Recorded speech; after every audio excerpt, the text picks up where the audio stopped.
Hey! Oh, no. Hello, kids. Why can't I hear? Uh-oh. Oh Uh-oh. no. Echo. Oh no. Gus How can't are hear. we doing? As soon as we go live, how are we doing on tech? It's not me this time. That is a lovely accomplishment, Nikki. But if for some reason something goes bad on your end, don't feel bad. Okay. Oh no. Gus baited us. You baited Oh no. us. And he's back. Gus is sorting things out. I can hear myself somewhere in the universe, and it could be any of the three of you as far as I'm concerned. Oh no. This can become a virtual remote game of Clue. It was Colonel Mustard in the dining room with a can of tuna. Oh, no. That's not one of the weapons in Clue. No, it's not. But that would be a really sad way to die. It would. I mean, have you ever opened an aluminum can? Those can I get have. sharp. It was pretty risky. One might even say it was a desperate action with a limited effect. Shout out to Forge in the Dark Games. One might say I was pushing my luck to open that can. Also, can I just add in how I'm a little disappointed? Nobody said PTL during all the push the Lux Danny had last session. Yeah, I thought of you, Gus. I was like, I kind of could hear you in spirit. I was listening today in my car, just like, guys, no. No. Oh no. My bad. You're gonna have to help shoulder some of that tonight, Gus. There'll probably be some pushing of luck. There will definitely I'm be. sure there will be Oh, yeah. where we I mean- all left off. The roles last session were. I feel like Yeah. oh yeah. And I feel like with Jing Min's and Lynn's interactions towards the beginning of the episode, it kind of set the tone.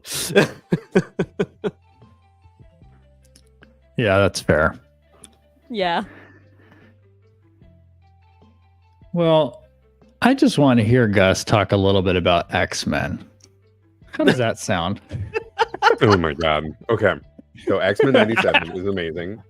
My X-Men brain rot is so bad.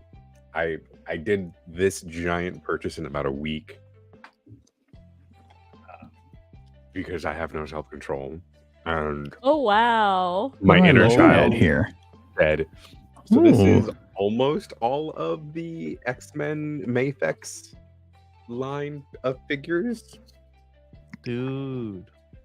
Second. So cool. I literally got an idea of what I wanted to display, and it requires buying the HasLab Sentinel. Look, I'm just happy I'm not in a committed married relationship, because then I can do dumb things like You mean that some of those purchases might be a conversation with a partner? probably, definitely a conversation. That's sick. These are all so good, and the beauty is they get decorated on my desk at work, because if I'm gonna be stuck at a corporate thing, at least I can do it with my own personality. There you go. Yeah. And you know, at the end I of the like day, my that. company helps children, and if we can't all be a child at heart, then what's the point? Dang, I bet you play that card on the C-suite all day. I try to. In choice moments. Enjoy some. Yeah. And so this is this an extension of the 1997 X-Men series? Like, do they just pick up where it left off? Is that the premise? Yeah. So they brought And back. is it animated in the same way?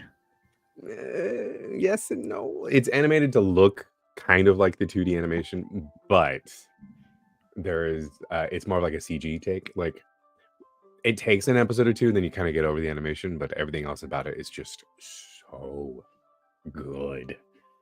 Okay. Ugh, so good. I don't remember if this was X-Men 97 or not, because I've had limited exposure. But one time I was visiting with family, and we were watching an episode of this, which is big for my wife's family. She and her brothers watched a lot of this. And for whatever reason, the animator had somebody kind of shrug and make this gesture. I think it was Wolverine, like from the bottom left corner of the screen, was like, beats me, and like raised their arms like this. And I looked at the gesture, like for those who are just listening on audio, I'm like bringing my hands almost like beneath my face to like present it, my palms up and my arms together, my forearms. And like, I looked at that and I was like, it's rare that I'm so like thrown off by an unlikely gesture, you know? Like who animated this? And I was like, oh, that's what people do when they say beats me or I don't know. It's just a very, if you try it, it's quite uncomfortable to do. Yeah, that looks uncomfy. Just from the side of the screen, just like, hello, everyone. Yeah. And so for much of the rest of that visit, whenever I thought of the phrase beats me or I don't know, I would try to remember to do that posture. Welcome back, Danny. I love the privilege of seeing Danny type things in the chat like that. We have our own StreamYard chat for the crew here, and he just wrote BRB, something's happening, which could be anything from like, you know, I'm stressed out because there's a bug in the room to a murder. Yeah. Oh no, I forgot my toast. A part of me really wants to get like a fog machine and strobe lights right outside my window. So like one of these days I can say that and not turn off my camera and activate both of those. So we can just see flashing lights and like smoke coming in, and I'll just never come back. Oh my gosh! Terrifying, absolutely terrifying. So this is super random for me. I love that you can still see daylight. Huh? 7 p.m. and the sun is still out, and my brain is happy. Oh, I didn't even. No daylight here. Right. No. Oh, I thought that was for sure the natural cover of night behind the blinds there for a second. No. You parted the blinds, I saw darkness, and then you lifted the darkness. So my room is literally right in front of the pool. So I just put a little cover here to give myself some privacy. Yeah. That's fair. For a second, I just thought, well, if it's dark where Nikki is, but light where Gus is, and if they're in approximately the same region, then maybe it's just Nikki who's cursed with eternal darkness. Yeah, I wouldn't put it past me. These things can follow you. I wouldn't put it past you being cursed. Exactly. Well, there's a nice organic, opportunity for banter. Let's keep it tight because we'll jump into the episode and we have some cool stuff to get to. Jinkies will join us as soon as they can. We're excited to have everybody with us tonight. And but yeah, before we jump into that, I think there's a banter opportunity there, which is that if you were cursed, what do you imagine the curse would be? Ooh. I think anytime I'd go to drink something, it would taste like when you brush your teeth and have orange juice. Oh no. That would be like the worst curse. Everything just tastes like that when you drink. Oh, I feel that for you, Gus, because you have brought such a level of appreciation for food into this show through Amuk. Which, by the way, I have to imagine that you're putting some of yourself into the character there. Oh yeah, absolutely. Amazing food order on the last episode. I was so hungry when I heard that entire order. I was like, Oh, Oh I no. want all of that. I thought of you, and I'm so glad.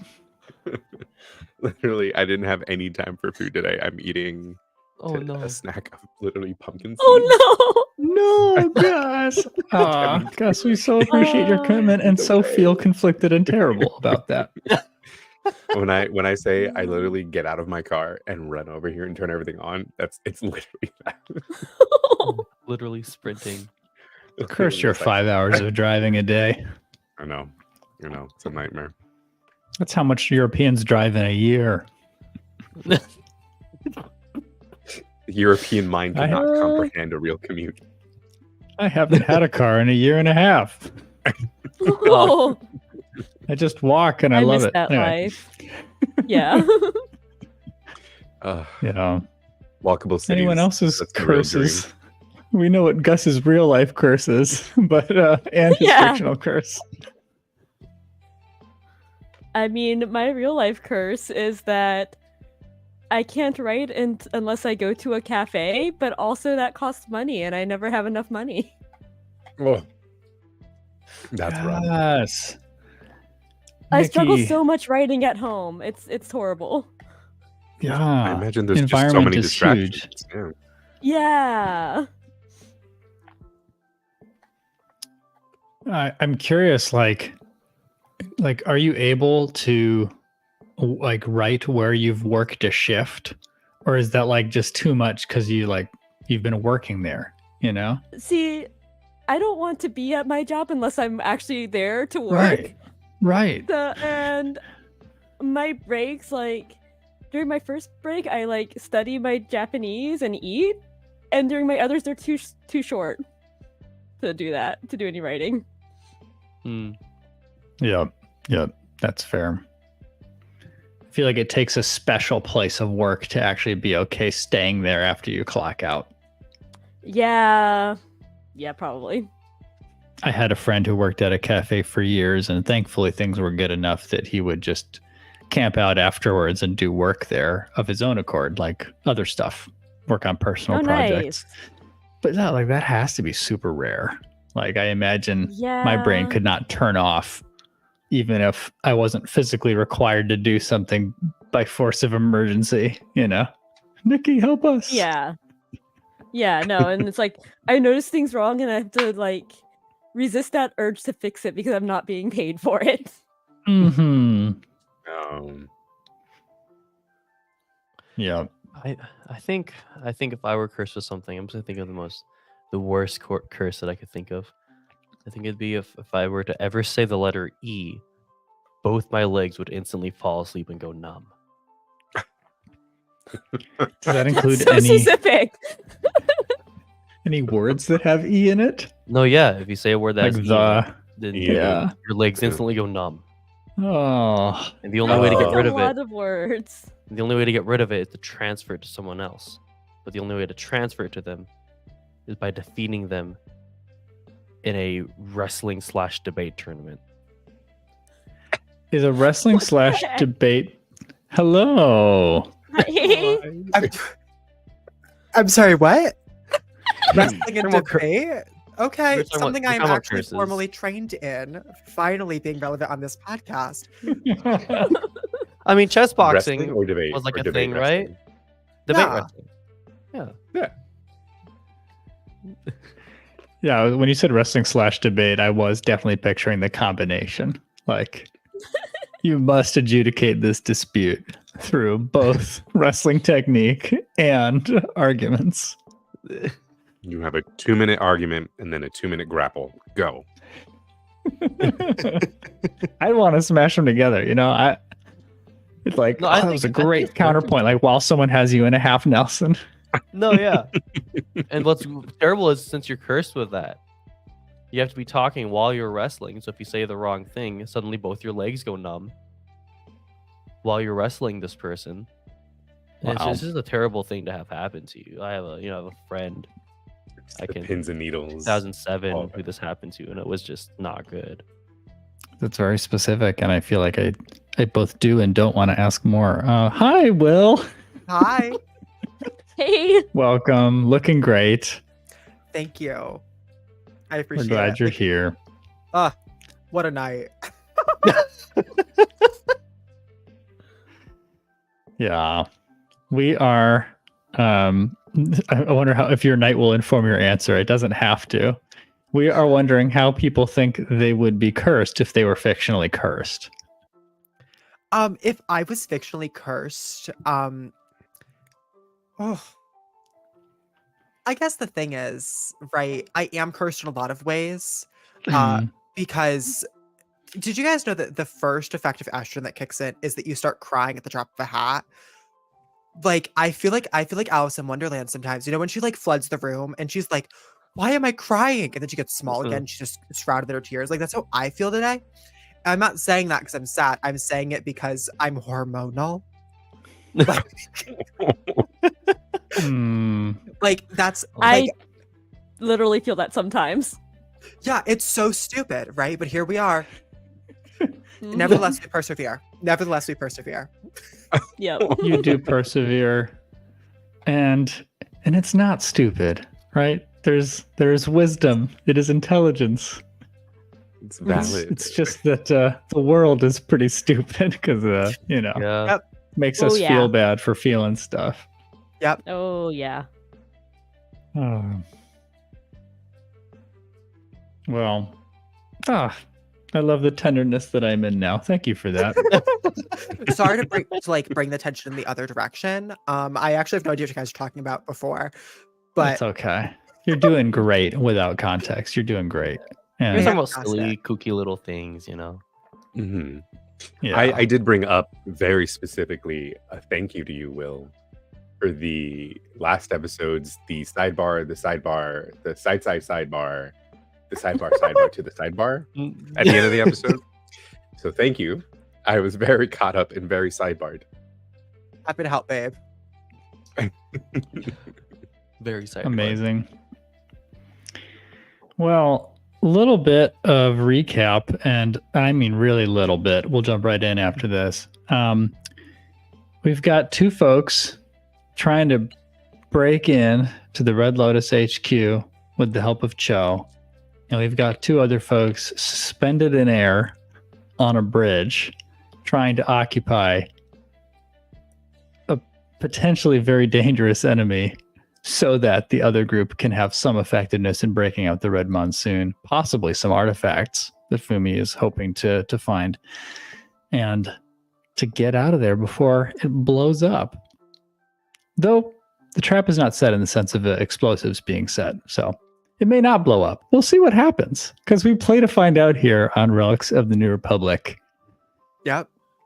Let us Oh, yeah. open in a place that I'm so interested in either scene right now, but I would love to open on the bridge. Amuk, Jing Min, you have just attempted, specifically Jing Min has attempted, to sabotage the drive over and prolong Tao Gasha's return to the Red Lotus HQ that is currently under siege. Last we left off, he stepped out of the vehicle that crashed against the side barrier of the bridge. An unseen force holds you in the air. You're still able to move somewhat, but you are lifted off of the ground and cannot easily return to it. Tao Gasha, in his now ruffled red velvet suit, with a crazed expression and glowing yellow eyes, is shuffling, staggering towards you. He seems almost hurt by the accident in the car. And with every step that he now advances, those strange, inexplicable noises that you remember from before seem to swell.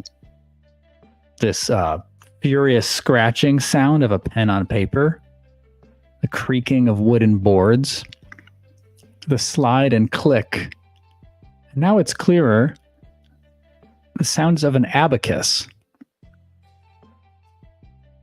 And as he comes close enough to you for you to hear him speak, he says, "You weren't supposed to do that.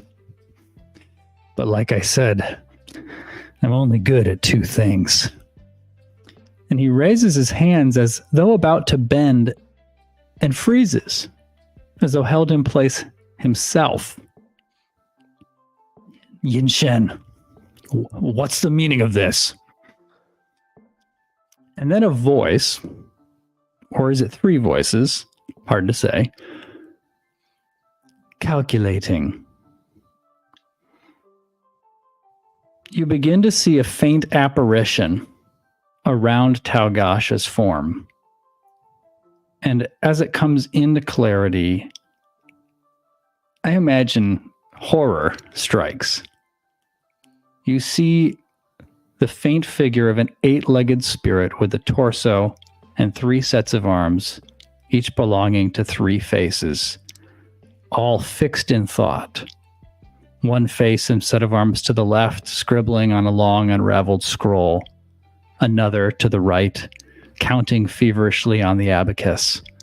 And finally, one that faces you, fingers folded in contemplation, bending them nervously, and as it bends them, you hear that creaking wooden sound.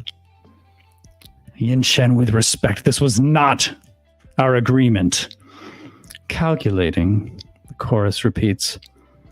These ones can give us Shadow Paw, and with her that cursed spirit which has so long eluded me.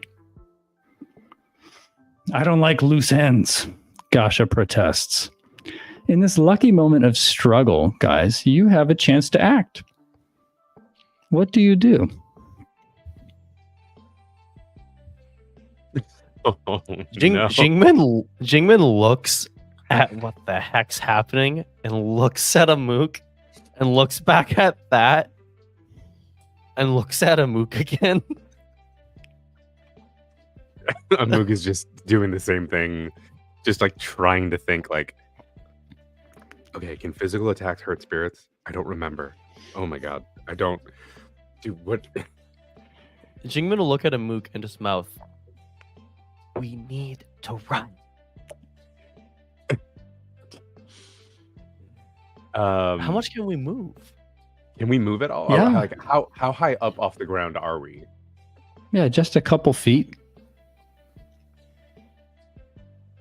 Yeah, I mean, you sense that like you hang loosely as if you were hanging. Like it's not like you're frozen in place or anything like that. You can move your arms, your legs. You can breathe. You can speak. Amuk is gonna. We're still on the bridge too, right? Mm-hmm. Amuk is gonna try to bend some water onto this bridge in hopes of trying to collapse it even more.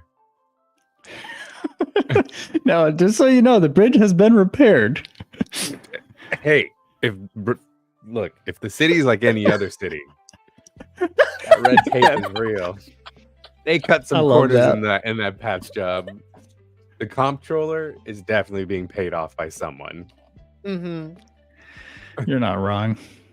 That is the most plausible player description of my, world that I could imagine. So yeah, what do you think you're specifically you're trying to pull up so much water that it creates a problem for the bridge? So here's the thing about water, right? Is that water is patient. Water always wins. But not only does water always win, water expands when it's freezing, so it causes micro cracks to become actual cracks. So we're gonna soak the bridge and then freeze it and then hope things break. That is epic. And so let's say, Amuk, that you've been past this bridge so many times. It's one of the main bridges in and out of a section of the city, from uptown to the outskirts, where you're headed. And so you know that even if they've repaired the patch that y'all broke open for Cho's car, that there are cracks, throughout, and so you know that it's conceivable to do this, but to raise a bunch of water beneath the bridge and raise it at that scale and freeze it, it's going to take a lot. Yeah. Sorry, you were raising a finger. Any thoughts about? Follow-up engineering question that is very important. Is this salt water or fresh water underneath the bridge? Oh. Because the Does amount of anyone corrosion know? would be different. Is it? I don't Republic know. City. Republic City is a peninsula, right? Or because it's not an island, Right. so it would be salt, I think it would be potentially salt water. If it's That's what I'm imagining, and that would make it probably harder to freeze as well. but also more We're getting corrosive. into the technicals here at Relics of the New Republic, folks. I love it. I love the Look, science I behind missed a this. week. I'm It's coming back great. hard, baby. That's right. I mean, these questions are useful and creative for shaping plausibility, so I'm down. The world Right. Shaping the building. move. If you're trying to shape the move, I feel like no matter Yeah. what, this is going to be a push your luck. Just Oh, because yeah, how I far was- the water is below the bridge. Looking at a map, I think it would be saltwater. I agree. Yeah, Saltwater we it see is. pictures of it frozen in certain graphics, but just like a lot of other, saltwater places, it would just have to be really cold for that to be true. And so, all the more reason to say, Gus, that this is a push your luck. P T T L. L L. P L L. P E L. While Moose doing this, Jing Min starts to prepare a roped arrow. Okay. I love it. That is a 10. Oh, Wow. nicely done. A good time to roll a 10. Good time. PTL. All right. I think it's fun to just turn it over to you and let you describe what happens, Gus. It has to you do it, and it's okay if you just want to like narrate the success of it, and then I can narrate the cost to scrape by. Okay. So like Amuk's arms will just as Amuk is looking at these spirits quabbling with one another, just start shrugging his arms up because he can still move them to bring the water as high as he can get it up to the base of the bridge, and just like fists out to just kind of cause it to like crack everything open with the ice, in hopes that the spirit, the car, the driver will all fall into the water, and hope that the water at least hurts or slows spirits down in some way. Yeah. Okay. I love this. Yeah, Gus, Amuk, you can feel, and this is true with all benders as they manipulate the elements, right? But I think it's especially true with the give and take of earth and water because of how substantial they are. This sense of the push and pull of an element, like a responsiveness, and you can feel this kind of uprising of the water. And it encases the bridge. We see from the underside of the bridge all of this water creeping up, wrapping the pillars and support beams, moving beneath the roadway. And then it begins to turn to ice, seeping into those cracks. And sure enough, the bridge starts to break. Once again, things shake. And a section of the bridge breaks open behind Taogasha. And suddenly he shifts backwards, losing his balance. And as he's staggering, you see some cars who are coming the other way towards you on the bridge screech to a halt. The cost is, Amuk, that one of them does not stop in time and falls into the crevice that has just been opened, just plummeting into the unseen area below. But I do have to narrate a lucky opportunity for your 10 plus. And so, Hundreds of wads of cash just fall from the sky. money. The spirit abacus ends up in Amuk's hands, and he can use it to calculate things better. Man, thank you for these creative ideas, table. Lucky opportunities are open, kind of like Devil's Bargains and Trophy, you know? It's like when we say things and we're like, "Oh no, that's too good of a consequence," and you're like, "Yeah, I'm gonna use that. That's what we're hoping for." But I'm gonna use that. Yeah, I think the lucky opportunity is reaching for the obvious, which is that this slab of the bridge that is broken and shifted Taugash's balance causes them to actually fall down, clinging to the side of the slab, and begin to start trying to make their way back up. And you can still see the faint apparition of this spirit, like almost like overlapped or mapped on to their body. And the 6 legs of the spirit also helping to stabilize and lift Taugasha as he starts to try to reclaim ground. So, but you have a window of opportunity now that you did not before. Okay, so you said you had stated that some cars had stopped, meaning that there are some cars still speeding past us. Oh, sorry. So some cars stopped successfully before hitting this new break in the bridge. I'm picturing a true break across the bridge so that there's no true there's roadway no way now. Cars can even go past. Okay. Yeah. And so the one that didn't stop is the one that went into the new crevice that's not opened fun. by Amuk. yeah, Indeed. I now have to live with the But guilt there are of cars on either murdering side of this break. your grandfather and now murdering that innocent family that fell into the bridge. It's great. Oh my Great. It's fine. It's fine. Oh my gosh! Fine. Amuk has had to live with Nice these things. here. Death is like a grain of sand in an hourglass. After 75 of it, you don't even realize it anymore. It's just... I don't know. I'm just making things up to make myself not feel guilty. It's working, right? It's working. So, I want to shoot one of my grappling arrows at one of the taller parts of the bridge. You know, I imagine like this bridge has like arches on either side, you know, kind of like it's like a city bridge, right? Yeah. So I want to shoot one of my grappling arrows up there and hand my bow to Amuk and latch onto him. And just be like, "It's swing time, Amuk!" Is this the Jing swing? This is the Jing The swing. Jing swing. It's a move created by Amuk and Jing Min.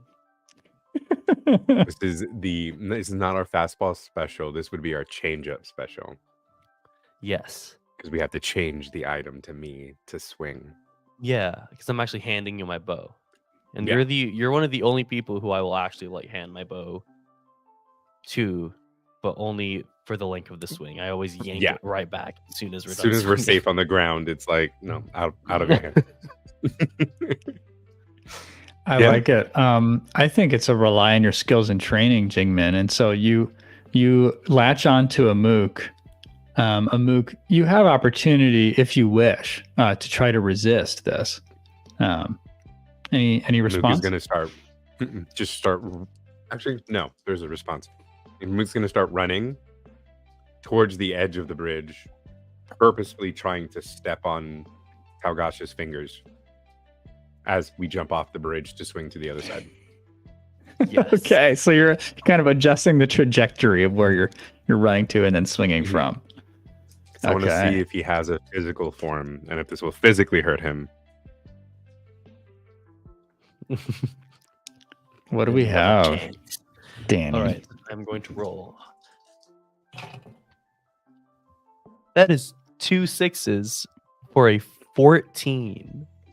Wow. Let's go. Oh, we're starting off nice and strong today. Nikki, we're gonna ruin this streak. I know. I can just feel it. No, don't say it. You're gonna do so good. No, you guys are gonna do great. You You're guys gonna are do gonna do so great. good. Cheer them on. Yeah. So in this case,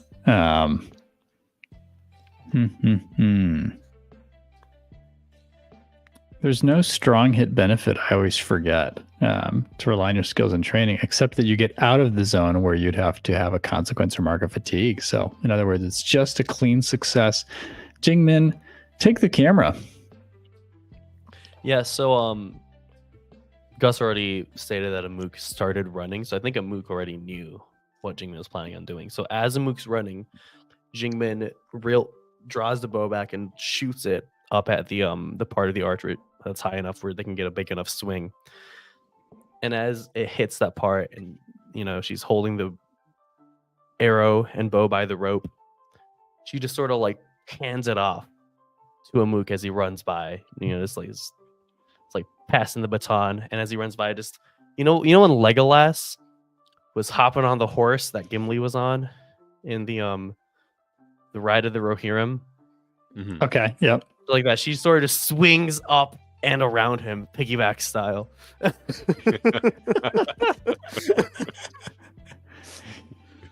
I love it. I love it. So, as you do this, Amuk has kind of set a course.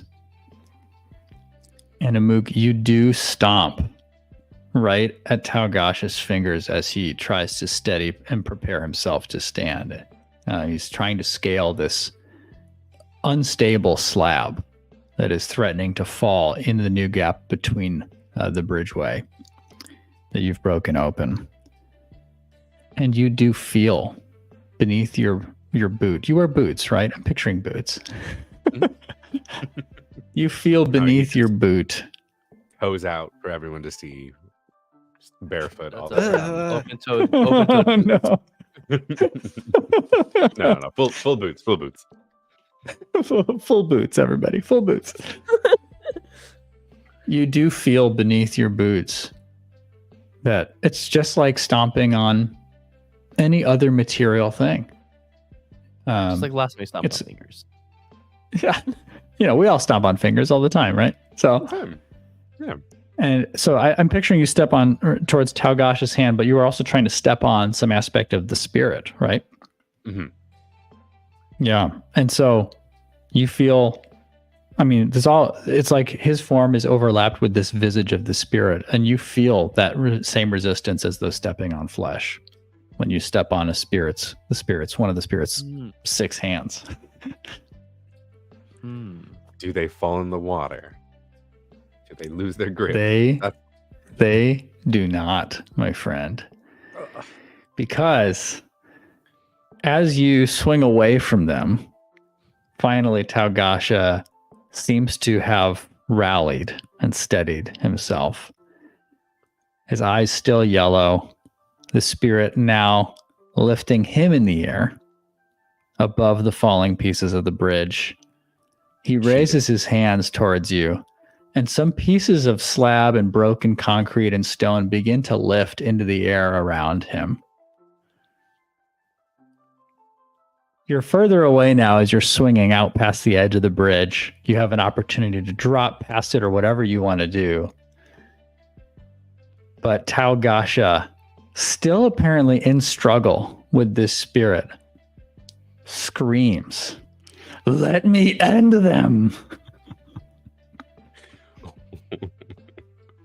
Oh my god. I think we are literally just gonna book it. like we need to catch up with everybody else. Jing Min, where did you swing to? Are you swinging off the bridge? Or are you swinging just to another side of the bridge, further away from, opposite the new break? Yeah, Just well, clarifying. I pictured we'd swing like out and like along Mhm. the bridge, right? Okay. And so probably just to the other Like- side of the bridge. Towards the Okay. direction we were heading to Mhm. Yeah, catch up with yeah. everybody else. That's what I imagined as well. Okay.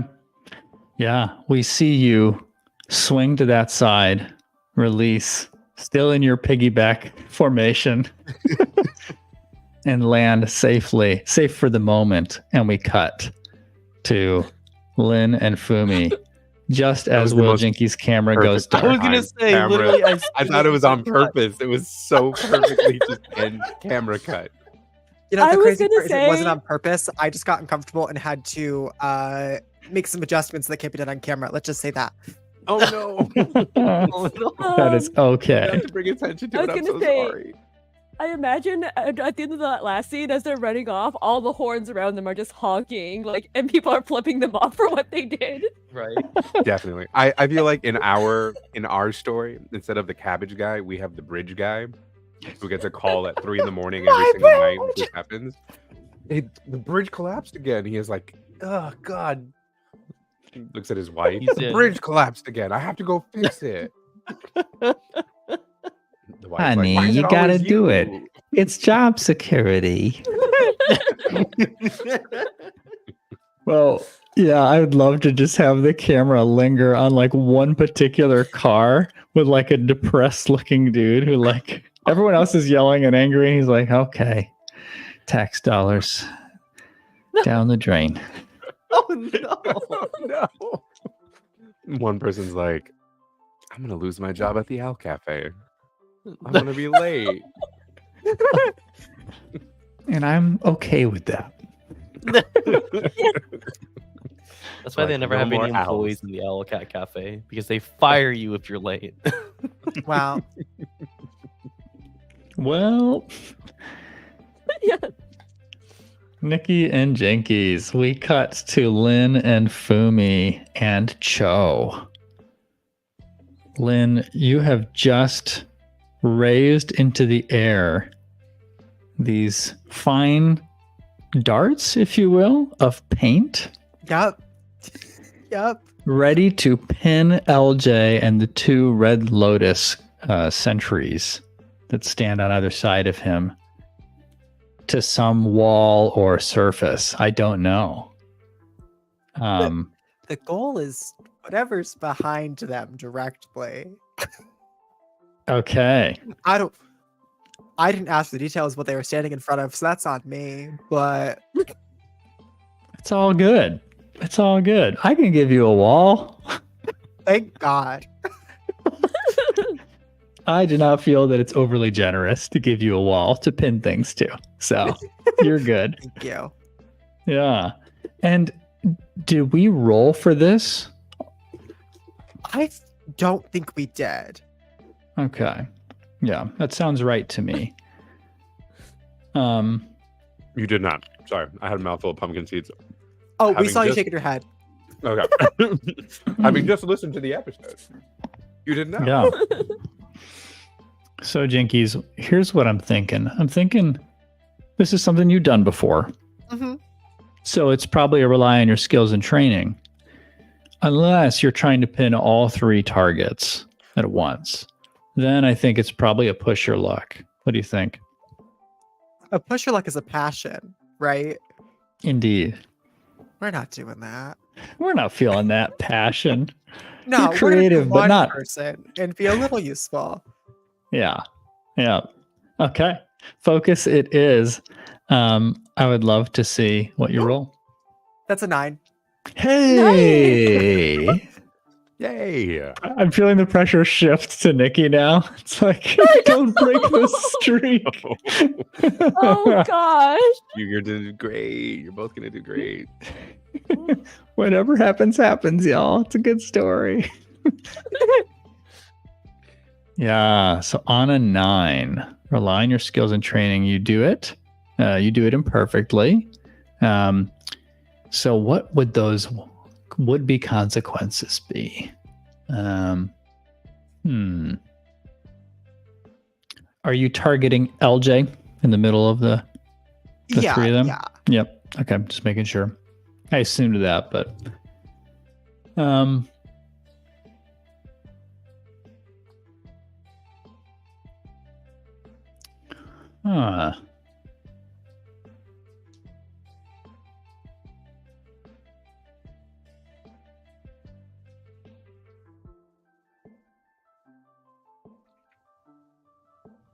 You've lined up your shot, Lynn. Most of the paint spikes right in the right places to pin the clothes and the outline of this LJ figure before you.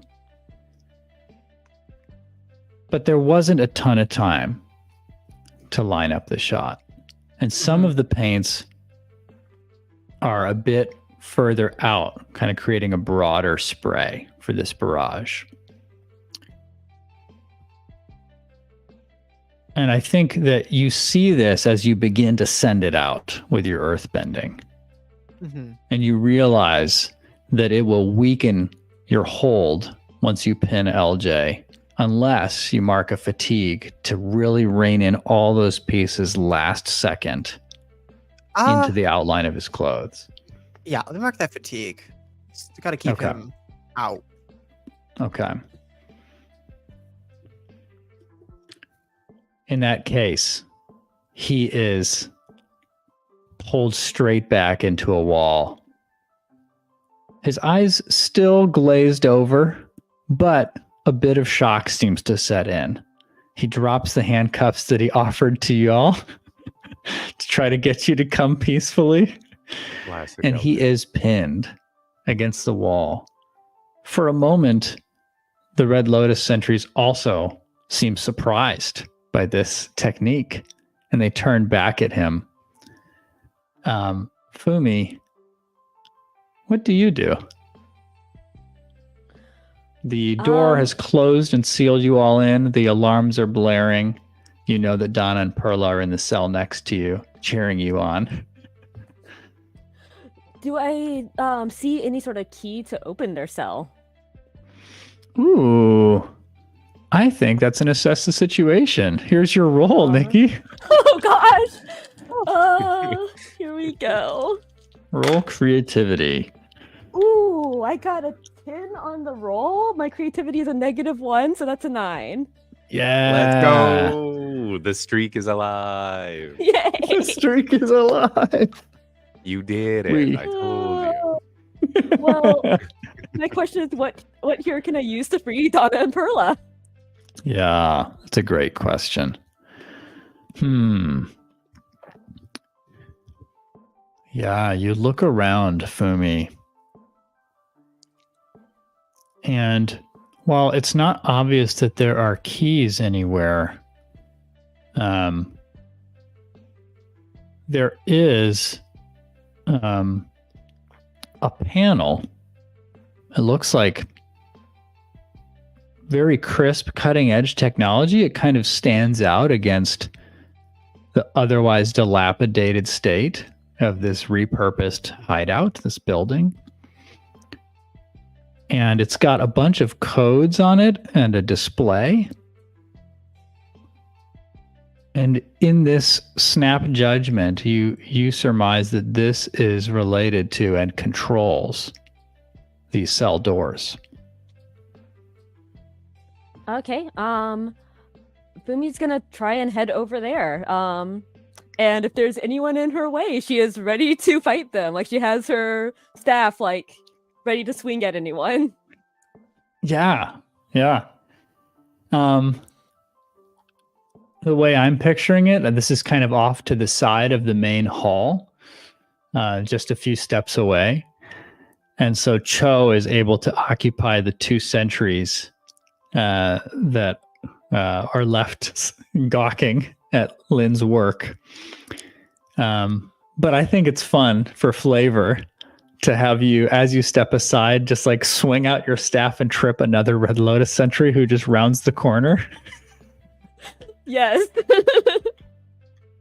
You approach the panel. What do?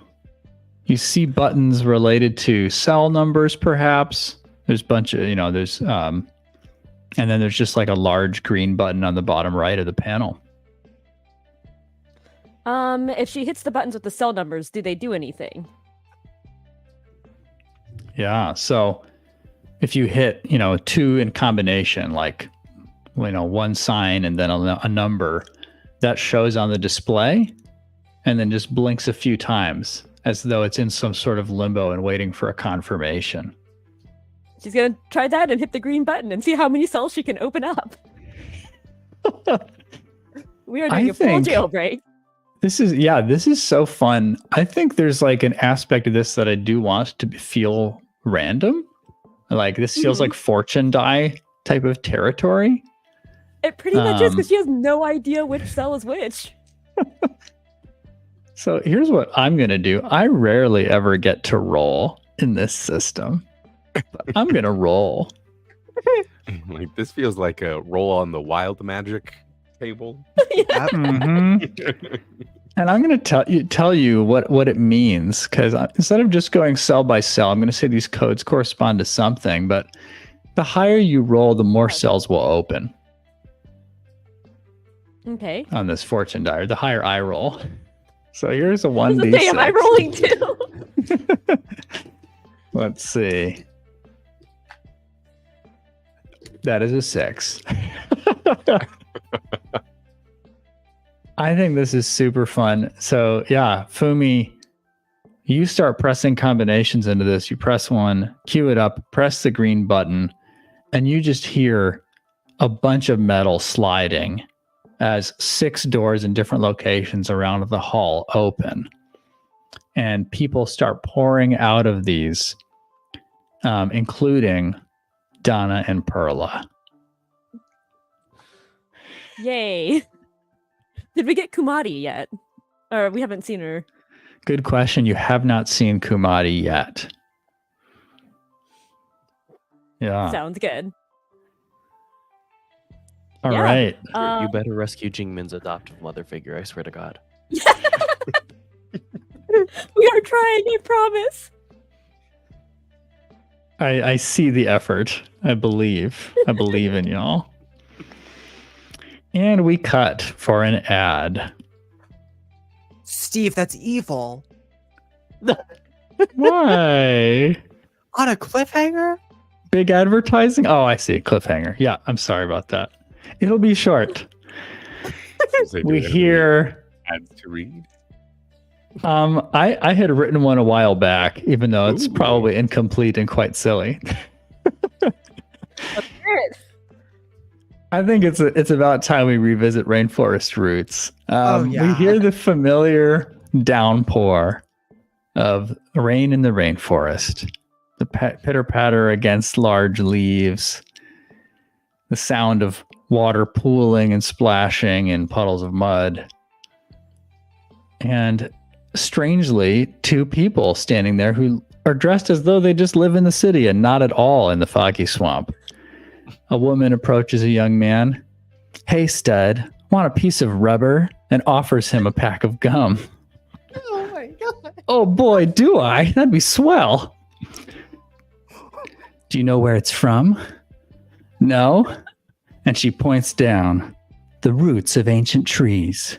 Chew on that. It's wet. It's wild. It's wet? Rainforest roots." It's wet? And then, Steve, it's wet. it is. Rainforest roots. Taste the jungle. And then you just hear this cacophonous mix of animal noises that probably don't belong in the foggy swamp, but have definitely been overlaid by production because they think that's what people in the city think the foggy swamp sounds like. Then a thunder strike. Thunder strike, lightning strike, a product of Cabbage Corp. That was a journey we just all went on. Oh, wow. And we're back. Guys, Are we though? to everybody who doesn't subscribe to the Patreon, who does not get the ad-free version of the RSS feed, I want you to know that Steve just brought us up through an emotional journey, and we're all very clearly, obviously recovering. And then this man has the audacity to say, "Okay, we're back. You might be back, but emotionally, I'm not. I'm sitting here not back. I'm sitting here still thinking about that woman and her wet rubber, Steve." No. Who wants dry gum? You know what I'm saying? They did a sales test. It worked well with some early stage testing and sampling. People like wet gum. You chew gum, right? To make it wet. What if Yeah. someone did that for you? Well, I accept that my actions have consequences. That's the name of the game here. And I hope you all slowly transition back into the action. Fumi and Lynn, we're back to you again.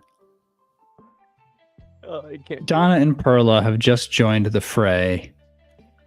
A fight breaks out as more Red Lotus warriors really file in, trying to quell this jailbreak. In the chaos, you see Cho, carving forward, dodging attacks, zapping a few people here and there. And he just turns back and says,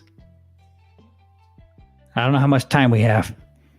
There's a lot of them, even with the help. What do you do?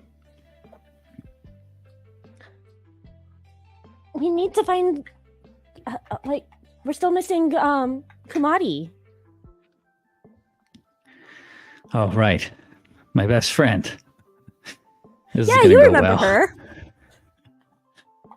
I do. Yeah. I don't think we'll go into an exchange. I think you have the option to focus on the fighting, which looks like it could take some time, or to try to seize the opportunity that the Red Monsoon has created for you to navigate the building, looking for Kumadi or artifacts or both. Yeah, I know Fumi wants to just try and slip past the Red Lotus and navigate the building, both for finding Kumadi or anyone else that might still be straggling, as well as the artifacts. Okay. Yeah. I Yeah, think. Mhm. Yeah. Sorry. I think that Lynn's just gonna follow Fumi. This is uncharted territory. We're gonna make sure we stick together. Excellent. Yeah, Donna and Perla create an opportunity for you. They're swinging. Their presence is quite absorbing for the attention of Red Lotus guards. You notice, though, as you work your way through the hallway, that not everyone who's been released from the cells is fighting on your side. Some of the Red Monsoon members that you recognize from previous run-ins have that same glazed over expression that LJ does. And they join the fight against Cho, Donna, Perla, and others.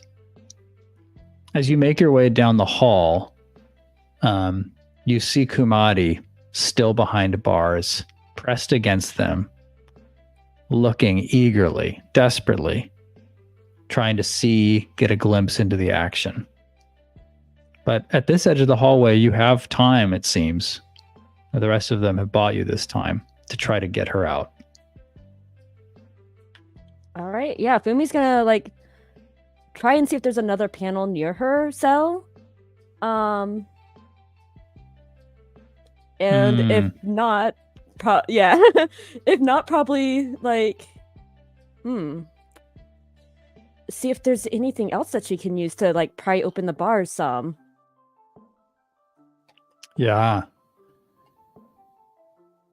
I think we will probably go to and assess the situation, but first, you see a parallel panel at this end of the hallway, but as you turn to it, a Red Lotus sentry who's very muscular looking. She steps forward, smirks at you, and just smashes it. And you see around her fist is just like a band of steel. Oh. The panel shatters, a bunch of electricity kind of running its course around it for a second before it just turns black. Well, what's wrong with you? Question. What's the Yeah? floor made of?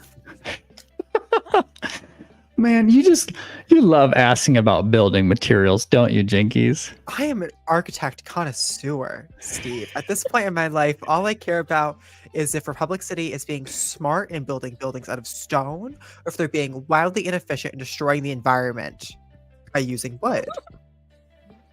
Totally. Please tell me the Red Monsoon is eco-friendly in that sense. I feel like the Red Monsoon didn't. Well, this is the Red Lotus. I feel like they didn't build this building, right? I feel like they just took up space, Oh, you know. we have Red Lotus. Sorry, Reduce, reuse, recycle.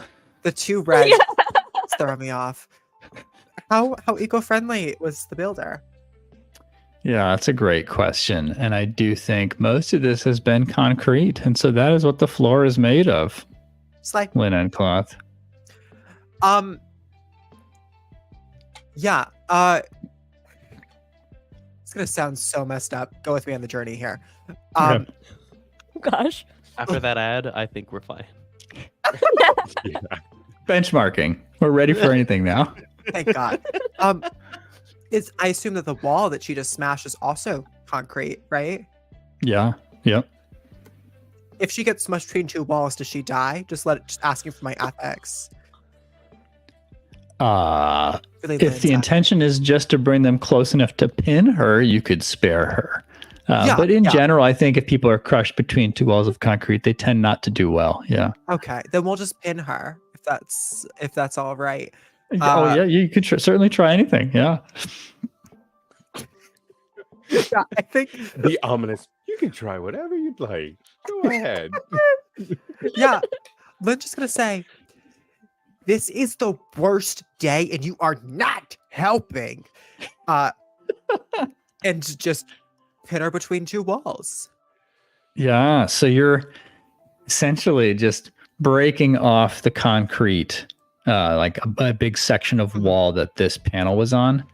And are you using it to are you just dragging it like into her to pin her against whatever other walls nearby? Yeah. Okay. And we're just gonna hope that that's not a load-bearing wall. I've watched HGTV. I know what that is. I think, even though this sounds like a high-level exertion, I think this is a rely on skills and training for you at this point, Lynn. What do you think? Is that fair? Yeah, we've just been doing a lot more earthbending lately. Yeah. So it feels like skill at this point. Okay. I add focus. You do. It's a 7. Okay. You're still in the zone. Thank God. The streak of hits is not broken, even though it is weakening. Well, A streak is Numerically, still a just streak. moving down. Oh gosh. Yeah. Okay, you do it imperfectly. Again, let's see.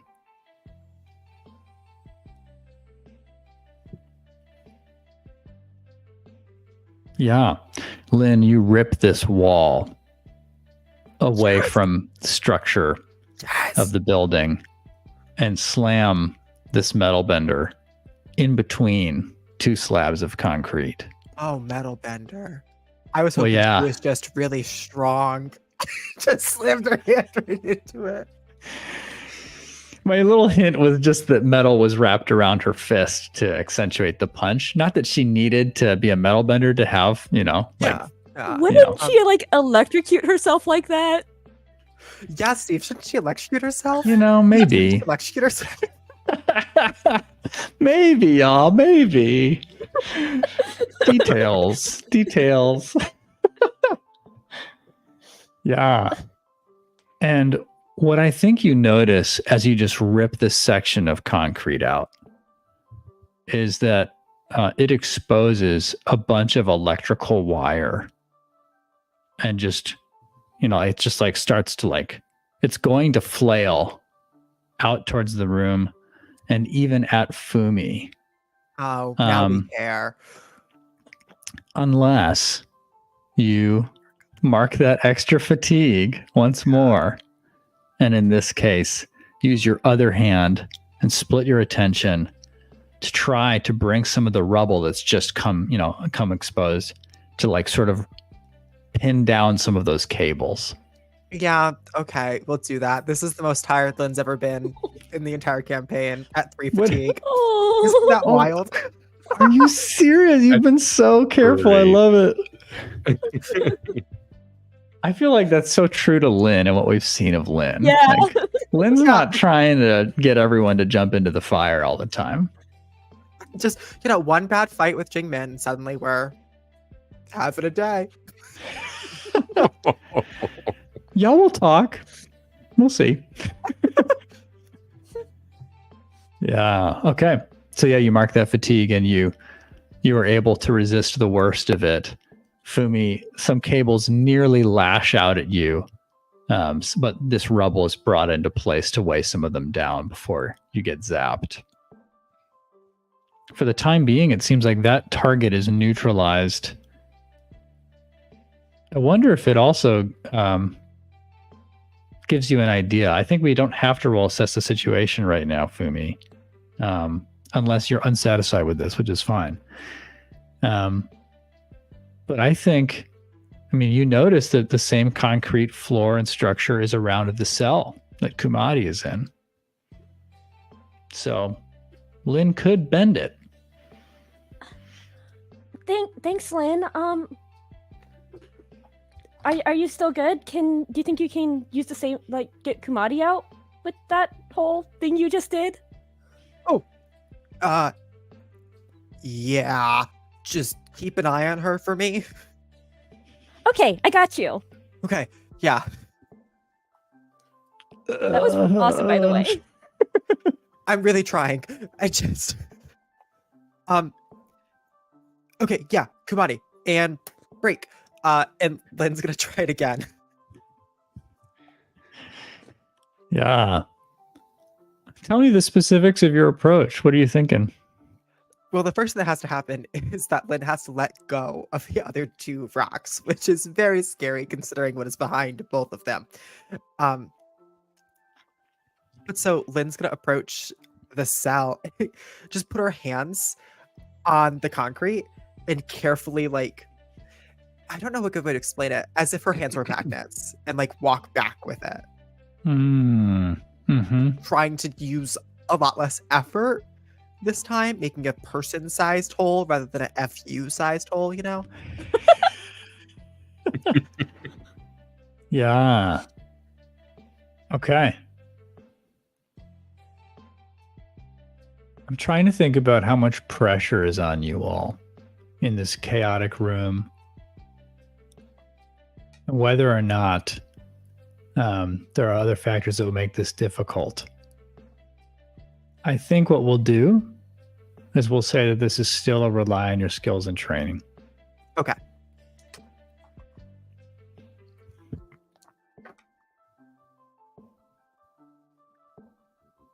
So it's a 6. Oh, Oh, Can Fumi the aid streak is broken. Fumi, yeah, it's a good question. I don't know how I can. Yeah, I don't know how I can aid her because that is concrete, which is complete opposite. Unless, wait, if she breaks it enough, and then it's cracking, a strong gust of wind might be able to finish breaking it. It would be dangerous, but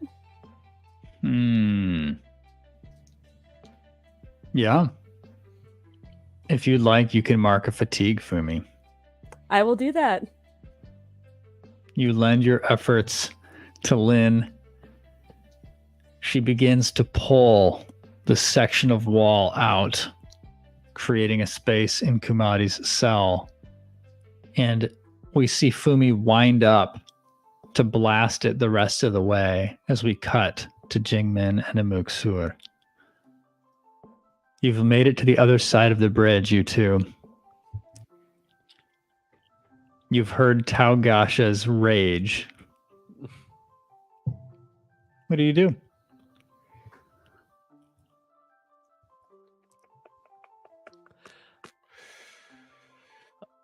Well, Jingmin's still on Amuk's back. Good place to be. Honestly feel like it's definitely a run. Oh yeah. Like a full runaway. Maybe start heading towards the.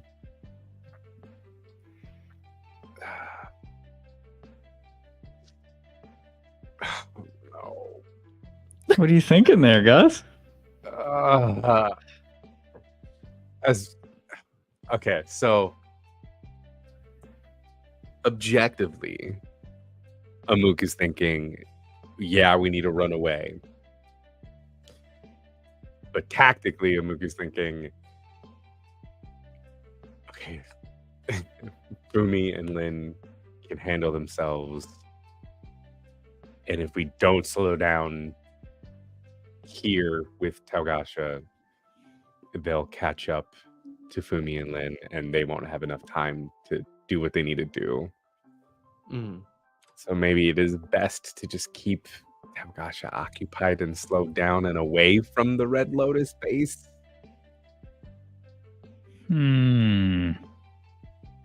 But also, I don't want to fight a spirit. Do you voice that at all? Does Amuk voice that make that known at all? Yeah, out loud thinking it, making sure that Jing Min can hear it while Jing Min is qualed. Yeah. I think so. Okay, so Jing Min will then say, "Look, let me down, and she'll hop down. I think you're right.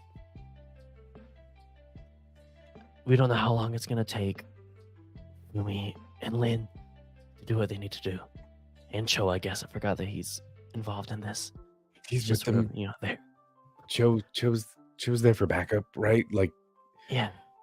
if it was going to be anyone, probably, mostly. yeah, if it was going to be anyone to have to deal with this, it would have to be the two of us. I think we don't.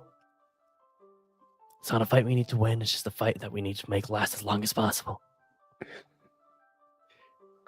Does Amuk still have the ingredients for Shadowpaw's summoning thing in his bag?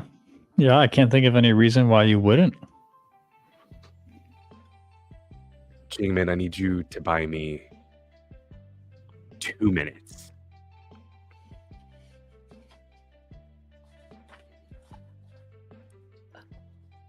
You got it. And then she'll start running back down the bridge toward. As soon as Jing Min runs, you just see Amuk turn into his bag and just start dumping the ingredients all over the floor. To just try to make that stink to get Shadowpaw to show up, having overheard the spirits fight with one another about Shadowpaw. Okay. Huh. I'm assuming 2 minutes. I'm hoping it won't take that long to make that happen. Yeah, I mean, certainly to make a really potent smell, you'll have to use all of it. Just want to make that clear. Yeah. What else do you do to sort of amplify this signal?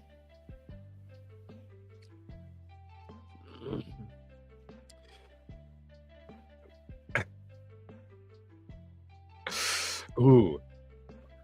I don't know. Can waterbenders make water boil? They can make water freeze. Yeah. They make water freeze, right? So they could make it boil, Yeah. right? Because it's just moving the water molecules until they vibrate and then they evaporate. My interpretation historically has been yes. I don't know that we see it on screen in canon. I forget, but That's been one of my only things about the universe is that lava bending is so hard. Like it's just like a unique bending skill, but waterbenders just start off basically knowing how to make water freeze. Like, why is that so easy for them? Yeah. Yeah. Justin's Waterbenders echoing yes canonically. Yeah. Okay. It's gonna be pulling water and boiling it to create more steam to amplify the smell into the air. Yeah. This is going to be the stankiest Shadowpaw signal in history. is the equivalent of an all caps text to Shadowpaw. Instead of saying you up, it's gonna be help. HAOP. Use that boomer energy. Yeah, all caps. Yeah, I think I don't think that there's necessarily a role here. I think we just see Amuk boiling this mixture, spreading it out after he's emptied the bag's contents, getting water on it, and just steam, this like dark discolored aroma just wafting out into the city. Jing Min, what are you doing? So Jing Min sprints back to Taogasha, and what did Taogasha say the serious name was? Like Yin Shang? Yin Shang. Yeah, Yin or Shang. Yin Shen, sorry. Yin Shen Yep. will run back towards that direction. And once she's in eyesight, she'll yell out, Taogasha! Oh no! His form turns towards you. Oh no! Yin Shen brings him a bit closer, and he levitates and gracefully lands on the ground. You can still see, though, as he lands, that one of his legs is not quite steady ever since that car crash you pulled. With bow in hand, she'll point at Taogasha and say, I need audience with your spirit. Yin Shen. Did you say it was? Yin Shen. Yin Shen. Yeah. I need audience with your spirit. Is this... Is this plead? Is this intimidate? It's not an NPC who cares what you think at this point, so it's probably intimidate. What do you think, Danny? I think intimidate would make the most sense here. There's potential for trick if you're intending to trick. But that's not obvious to me. Yeah. Yeah. Okay. Let's roll intimidate. Roll with passion, Jing Min. Okay.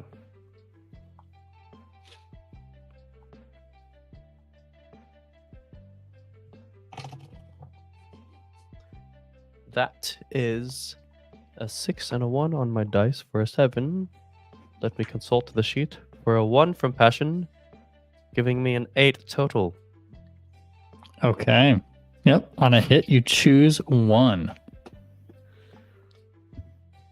No, they choose 1. Sorry. On a hit, they choose 1. Yes. So let's see. I have to either run to escape or get back up, back down but keep watch, give in with a few stipulations, or attack but off balance and I'll mark a condition on them. Ooh, this is just too good. They give in with a few stipulations. You can see Taogasha's physical form struggling, as though he is trying to move forward towards you or muster some attack.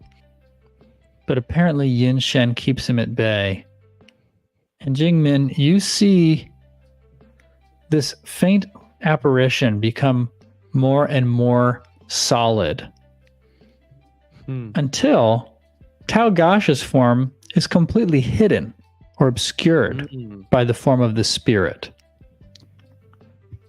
And so you just see full-orbed in vivid detail this many-legged, many-armed spirit creature with 3 faces looking at you.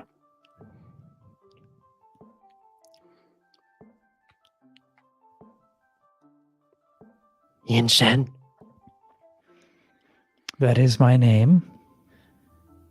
I have a proposal. Speak. Your current pawn is obviously not worthy of the tasks that you set for him, being beat by a child and a disgraced equalist. Allow me to best Taugasha in single combat, and I will take up his place as your eyes and ears in Republic City.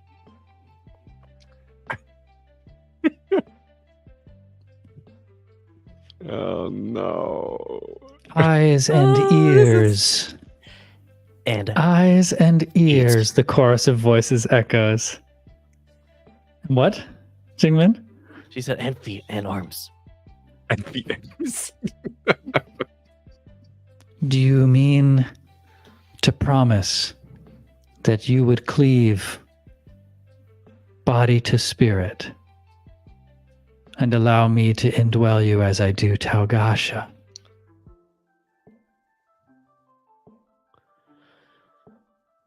Yeah, sure, that doesn't seem too bad. The abacus is shaking from all of the adjustments and calculations. The scribe is writing. The speaker who faces you, fingers still bridged in contemplation, seems to stare through you. All eyes, all 6 eyes of these 3 faces glowing a bright yellow.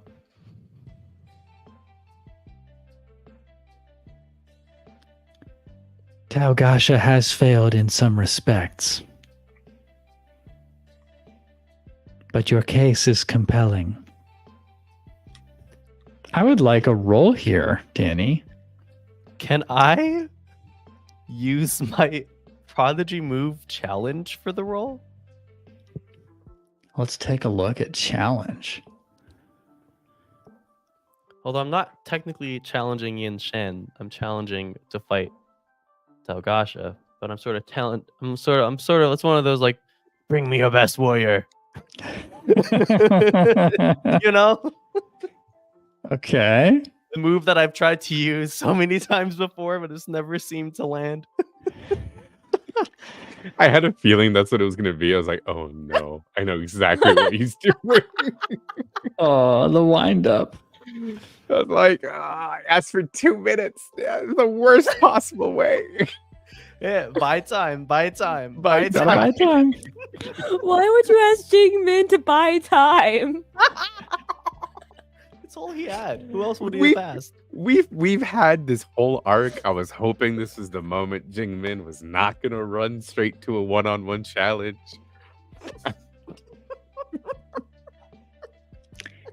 When you throw a boastful challenge at an opponent before a fight, roll with passion. On a hit, the challenge lands. Yeah, if you win the fight, choose one from below, but your challenge goads them to impressive heights. They may choose one extra technique every exchange for the duration of the fight. On a 10 plus, clear all fatigue at the end of the fight if you are victorious. If you win, choose one. Your opponent must teach you a technique or help you master one you already know, give you answers or an item of your choice, acknowledge your superiority and shift your balance towards excellence twice, or take your side in a future conflict. Oh, the stakes are so high in this.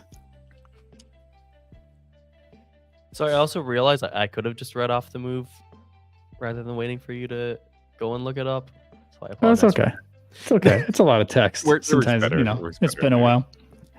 It's either you become the vessel for this spirit or the spirit teaches you something. Something nice and good. Oh, that's good. It's fine. Yeah, so I don't feel like this fits quite right mechanically. Okay. Yeah. It's fine. If it were just up to Taugasha, I think it would be simpler in that regard. But the fact that you're pleading with Yin Shen, who seems to be controlling Taugasha, is what complicates this for me. It also seems... Yeah. Okay. So I think there's a role here. And I'm not sure what it is. It could be.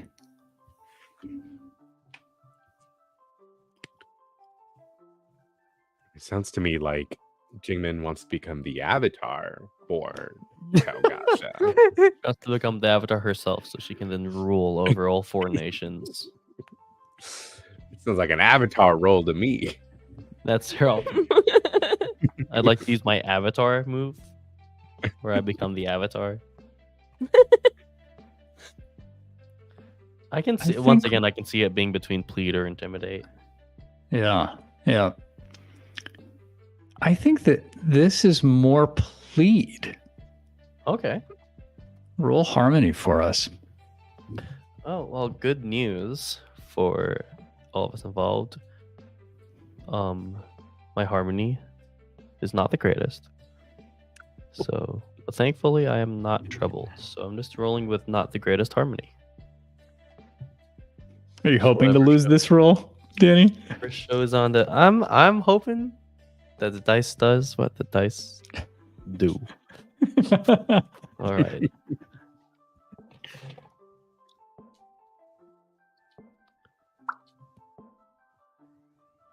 Yeah, what happens on a miss? No, what's the role? I rolled a 3 and a 1 for a 4. Okay. A lovely 4. A quick 4, You know as what? my friend Evan Good would news. say. Maybe this means that keep them occupied for longer, right? Either which way, you seem to be doing that well. So, in a sense, you're Yeah. winning, you know? Heck yeah. Yeah. Yeah. Let's see. You're not in the middle zone for plead. You're not on a success, so they don't act now. Yeah. Yin Shen contemplates you, Jingmin. It remains unproven whether you will be a superior vessel.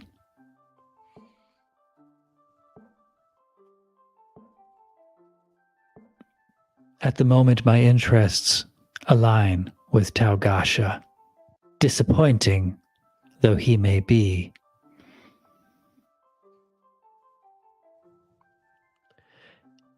Then I'll just kill the both of you right now. As she draws an arrow and knocks it. Noted. Shut up, little spirit. Shut up, little spirit. I don't know what he's doing. I just think it's hilarious for like one of the faces who like is constantly scribing to like look over and then like just jot that down.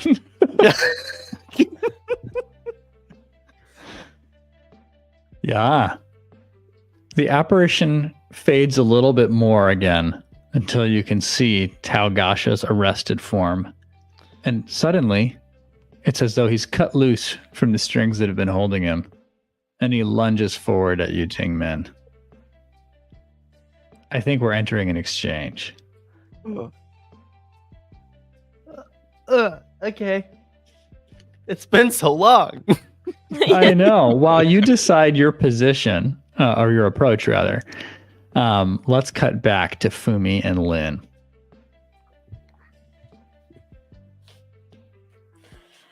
All right. We just got Kumadi out, right? We watch Fumi blast this stone the rest of the way, and together she and Lin are able to free her. Thank You you. okay, Bridget Jerk? There it is! There it is! Oh my god! Whoa, She almost stuck Fumi. it by us.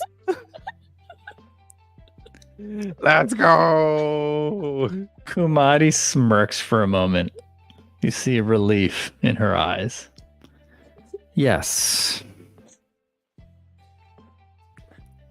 All right. Do you know if they have any artifacts here or anyone else we need to rescue?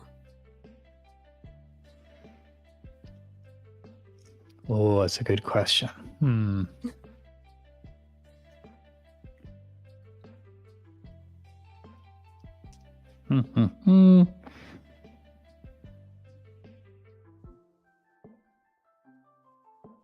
No artifacts that I'm aware of. But There's a lot of gear and drugs. Where do you know where they are? Yes, there are some closets and storage units on this floor as well as upstairs. Okay, yeah. Your intention is to destroy everything, no? Yes, it is. Good. I'm tired of them putting those helmets on us. It did something to that me why- that I To could you. barely resist it. What happened? Some sort of tampering with minds, I don't know. Let's join the fight. Yeah. Okay. I'll handle them. You do what you're going to do to tear this place down. Joe wanted to blow it up, but if there are still people, there's a lot of people not escaping or fighting with the Red Lotus that I know follow you.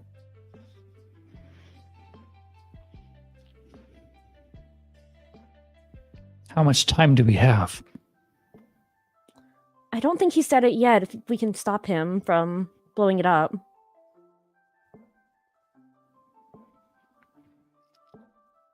Free everyone you can. I'll do the same.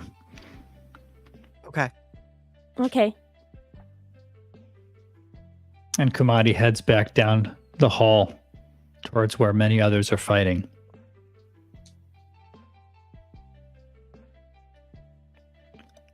I think.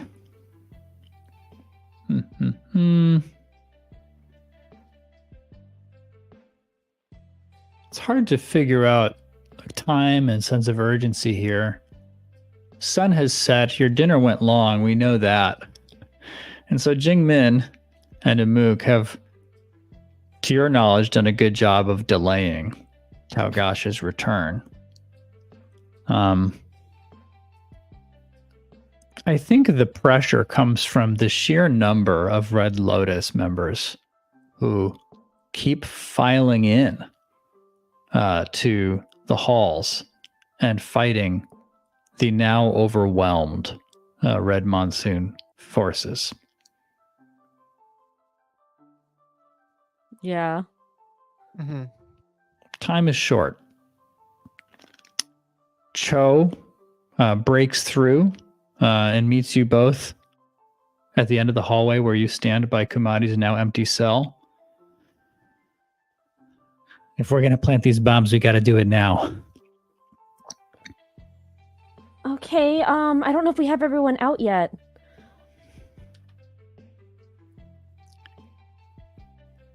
Make a tough call, kid.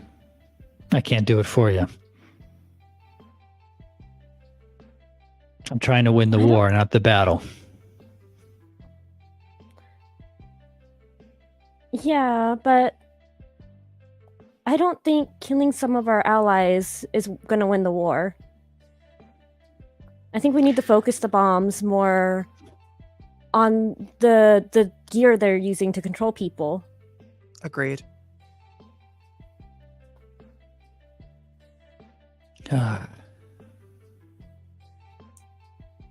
Your point is well made. Let's go destroy the gear. All right. Kamadi said there was some on this floor and above us, I think. Good memory. Correct, Nikki. Like, wait, that's what she said, right? I can't express how grateful a GM feels when details are articulated correctly. Yeah, with the time that you have left, you think that you'll have to split the three of you. Cho puts bombs in both of your hands, has some himself. You can detonate these remotely. I've got one that can chain to all of them. Or you can take the device, whatever you think. And the explosions will be small enough it's not going to kill everyone? Yep, as long as you don't put them all next to support beams. All right. Yeah, You can have the detonator. Okay.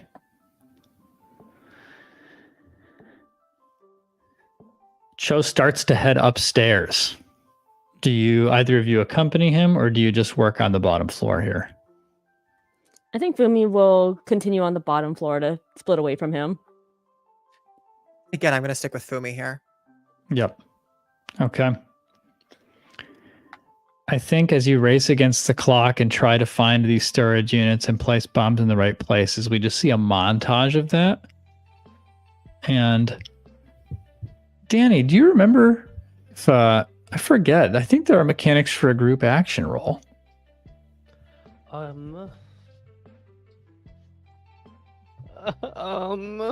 It's been so long since I even considered that in this system, but this feels like a layup for that. But those are typically given to NPCs. Yeah. You're right. You're right. I think I looked into that a while back. Yep. Yeah. Okay. I think who do you guys think should lead this action? I mean, I kind of feel like Fumi's been taking charge of that. Yeah. Okay. Fumi, push your luck. Oh gosh, okay. Ooh. Not great. Well, guys, You got the a streak had to 5. come to an end. Mm-hmm. Oh, We had a wait, downward wait. trend. Was it you asking for a high five? Was that what that? No, I Oh, wish. Wait, you Oh my haven't rolled yet? Oh, that's crazy. You haven't rolled it. You still got to roll, Nikki. Yeah, that was just she was asking for a high five, Steve. She hasn't Yeah, rolled okay. yet. She should roll so again. I think, Wow, I really yeah. misinterpreted that. Okay. Yeah, miscommunication. It's fine. We all need to grow in our people skills. I probably just misread the situation. It reminds me of my goofy friend Tim, a college roommate, who would just like lean in for a kiss and pucker in a really over dramatized way and be like, "Oh, I misread your signals." And I'd be like, "What signals did I give Oh my you?" God. I just remember hearing from across the dining hall and be like, "Who is that?" And it's Tim. Well, I haven't seen in like 2 years. Just yelling. Did for you me. also misread his signals, or did he misread yours? Anyway, Forever. well, this was what number? What was your result? 5. Okay. That's Yeah. unhelpful. That's unedible. Yeah. Yeah, I We know. see this slow motion montage of Fumi and Lin weaving in and out of these rooms, popping into places where it's just filled with mind erasing gear, storage, like crates of drugs, and they're planting a bomb at a time, trying to keep them away from the key supporting structures. And I mean, I can help you out here because I feel like Fumi wouldn't know what those key supporting structures are. yeah, it's hard, isn't it, to know which things are instrumental. Yeah. I think you place the last bomb. You step back out into a hall with some defeated Red Monsoon folks, some still standing, but essentially being cornered to the edge of the building where that door that you came in through sealed behind you. And we'll wait for the consequence in this case of the 5 because it hasn't been detonated yet. Oof. How do you intend to get past this steel door? There are still concrete walls that you may be able to break open with enough exertion as an earthbender, Lin. Yeah, You could try other escape points. that's probably our best bet, right? The former or the latter? The former. bend away. Like the bending the walls around it. Yeah. Unless Yeah, they Nikki? give any other ideas. Yeah, no, that is a good idea. But I was also wondering if there's a sprinkler system, because I know the Red Monsoon has at least one waterbender.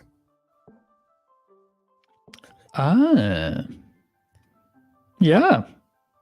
Why not? There's at least water running in this place. You would hope so.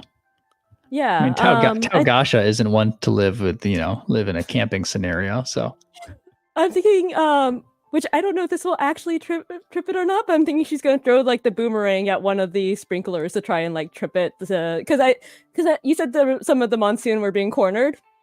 yeah, So she wants to like try and give them a fighting chance. very cool. And yeah, the Red Monsoon is known for being, at least originally, primarily waterbenders. That's where the monsoon comes from. Sokka's boomerang. That's right. That's right, Gus. I loved your wow shock face. It's epiphany. I had no idea. Yeah. I thought they were the bad guys the whole time because monsoons are chaos and the Red Lotus is chaos. Lotuses Dang. are so peaceful. Anyway, yeah, the no roll needed. You throw Sokka's boomerang, you hit a sprinkler head, and water starts to pour down on everybody. And yeah, you see the waterbenders up the ante. They suddenly have much more to work with. A bunch of water starts to envelop some groups and clusters of the Red Lotus, who have waterbenders of their own. But you have shifted the balance a bit in this battle. Lynn, how are you going to break them out? I don't know, Steve. How much concrete can we help with? Like, Yeah, I mean, if you're trying to just open a clean hole to the exterior of the building, I'm going to say that, I mean, you saw how vault-like this place was upon entering, and you know that would probably take a lot. yeah. Listen, I have 2 fatigue left. I'm happy to attempt a lot, but if I go down, I'm gonna be mad. For sure. Yeah. I think you see that as an option, right? Just like trying to push out a hole. And I think you also see a possibility in collapsing a corner of the building That would do some by damage. focusing your efforts on pillars, I'm trying to weigh the options here, right? Mm-hmm. We can push and that's safer, or we can do the riskier thing that will probably actually get results, even if it fails, right? Mm. But I think the first thing on Lynn's mind is, oh god, I don't want to kill anybody. So we are going to try and push this wall. Okay. Yeah. Push your luck, Lynn and Cloth. Okay. I love how we have the two here that don't want to kill anyone. PTL. PTL. Oh, That's what we no. in the industry call a unnatural 3. Oh no! Yeah. Oh, Oh. the drama. The drama. All right. E P K E T P K. I don't like that one. I don't like that chant. I know. I'm sorry. The Pugly Gamer put it in chat, and I'm like, I gotta say it. It's so good. TPK. Huh.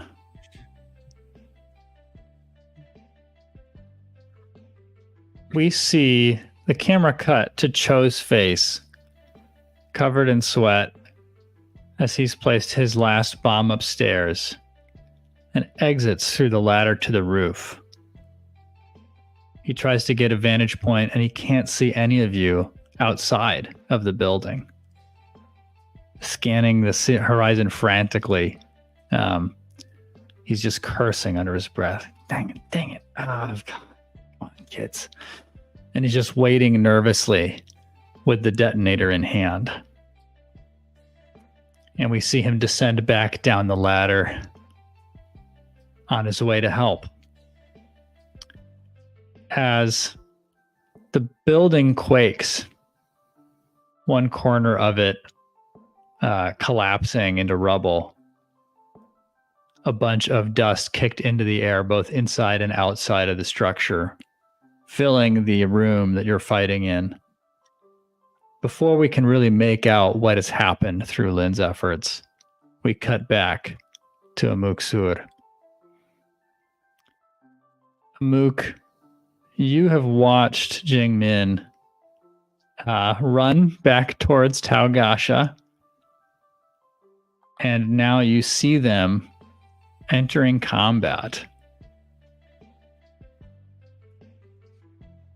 I'm not sure how much time Min has really bought. Maybe a minute, maybe two.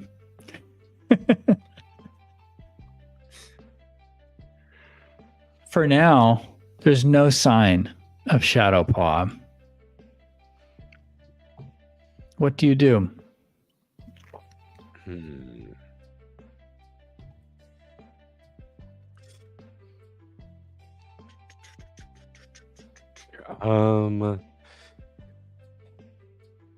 Amuk is going to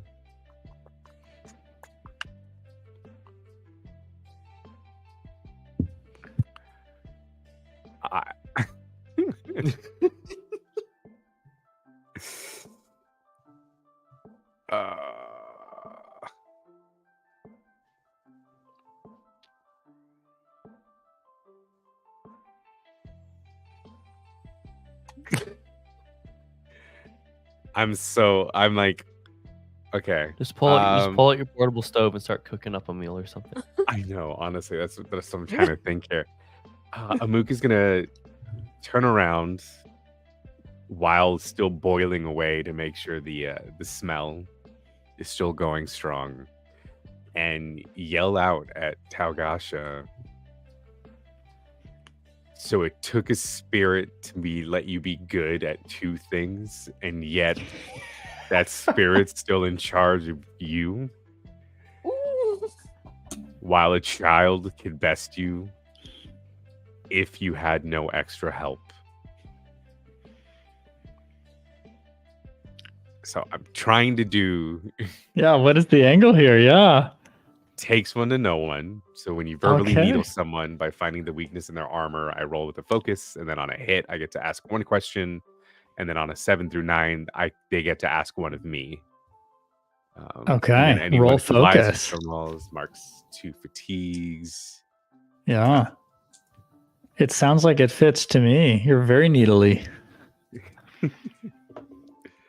That is with focus 7 plus 1 and 8.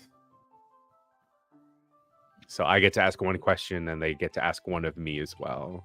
And then anyone who lies or stonewalls marks 2 fatigue. On a miss, your attack leaves you exposed. They may ask you any one question from the list, and you must answer honestly. Amuk is just going to ask, what good is it to be the vessel of a spirit? Tell me what could shake your certainty in being that vessel. What good is it to be a vessel of a spirit? Oof. And they have to answer honestly, or they take 2 fatigue. Yeah. And the question I'm asking is, what could shake your certainty as the vessel of a spirit? Like that this is a good idea. To stay the course. Yeah,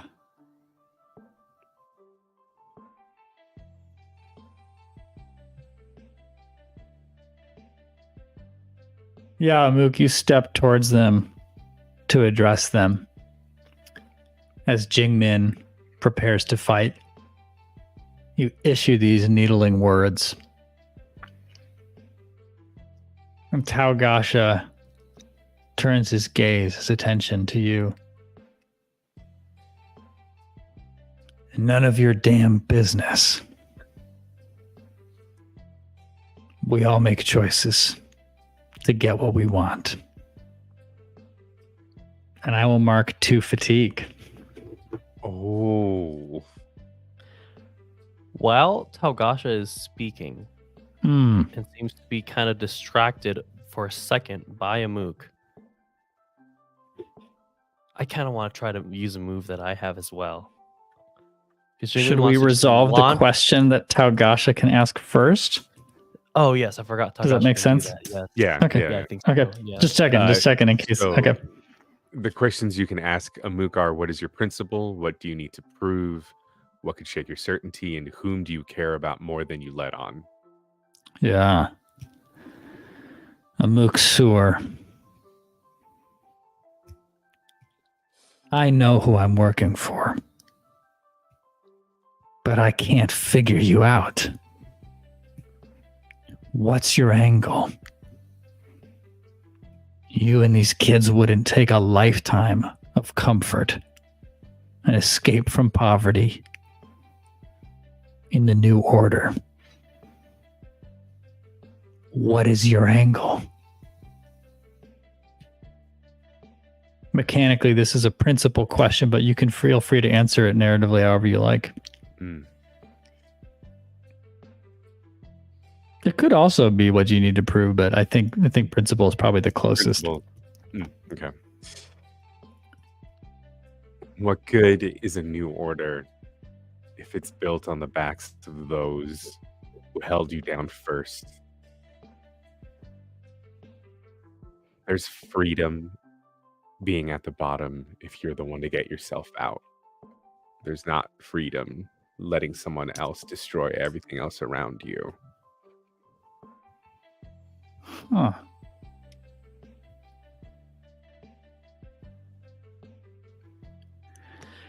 And that's why you're not in charge. As soon as he lets out that word charge, Jing Min's arrow is already in the air because I want to try to take advantage of Amuk distracting Talgasha and use my move winning is everything. Okay. So when you choose to use dirty tactics, targeting an innocent your foe is trying to protect or throwing sand in their face, or interrupting a friendly debate at the start of a combat exchange, instead of using one of the standard approaches, say what you do and take a 10+ instead of rolling the stance move.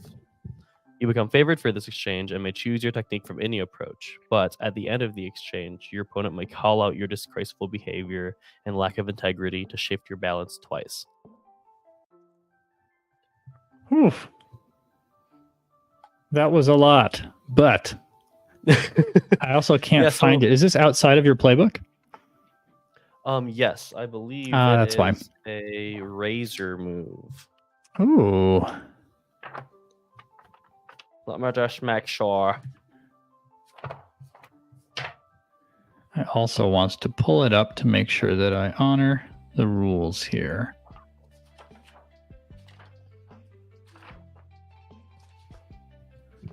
And the razor was added in which iteration? Wan Chi Tong, I believe. Wan Chi Tong. Adventure Guide? Might be completely wrong. I am in the razor.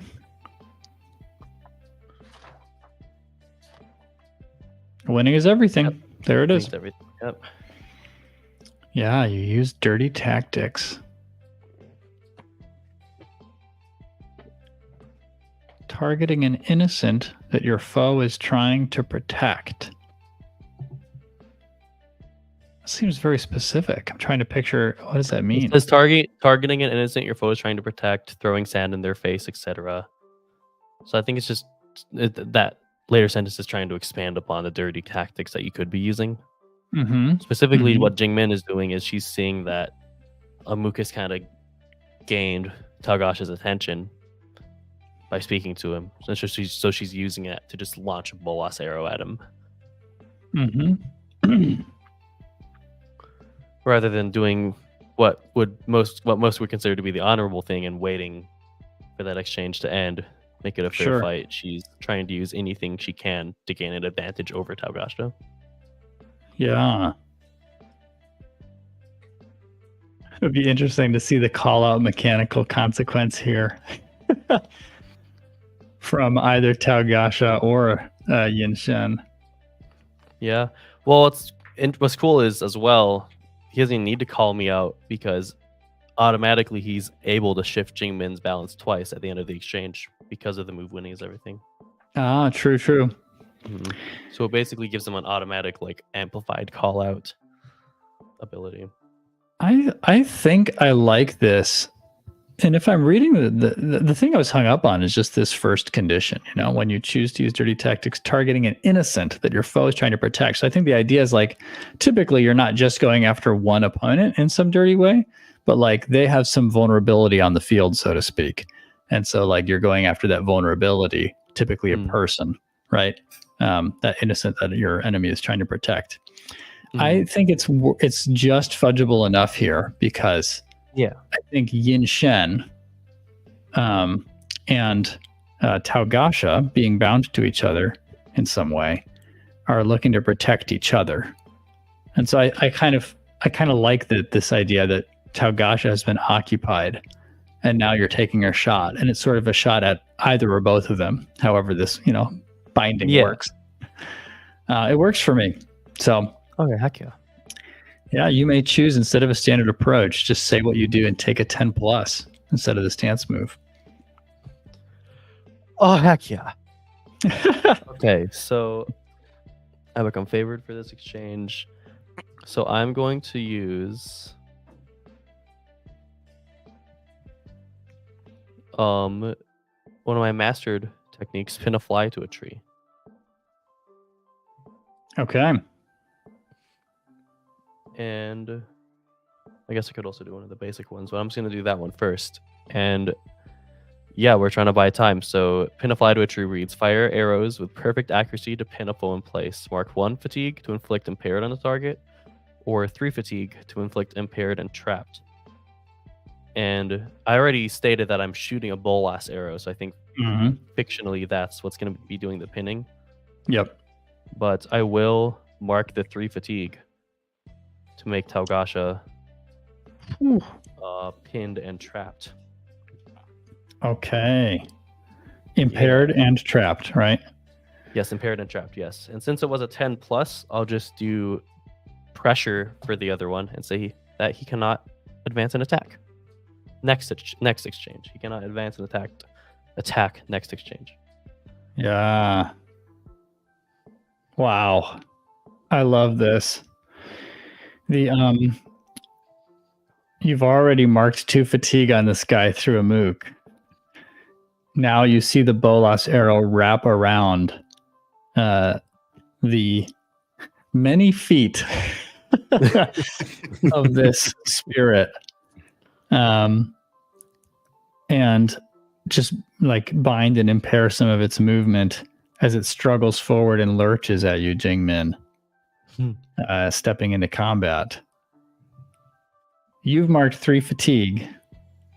I have. Yes, Okay. I have. Ooh. Here, let me I think the camera starts to pan up as Amuk and Min, we see them, Min especially close now to Talgasha and Yin Shen. And we just see the struggle break out, zooming out until they're barely visible, barely discernible. A bunch of just water, arrows, and rocks being thrown between the 3 of them in a triangle. And as we zoom out on this now destroyed bridge, destroyed again, we do see a sheer shoe creep at the far edge of the bridge into view. We cut back to Lin and Fumi as the dust settles. Lin and Fumi, each of you, please mark 1 fatigue. A bunch of rubble fell down on you. Wow. As well as on many others in the room.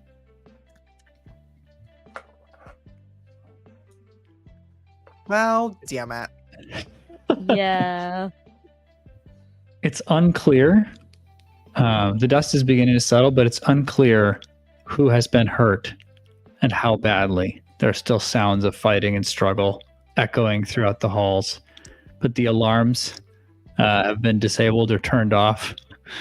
The sprinklers have stopped releasing water.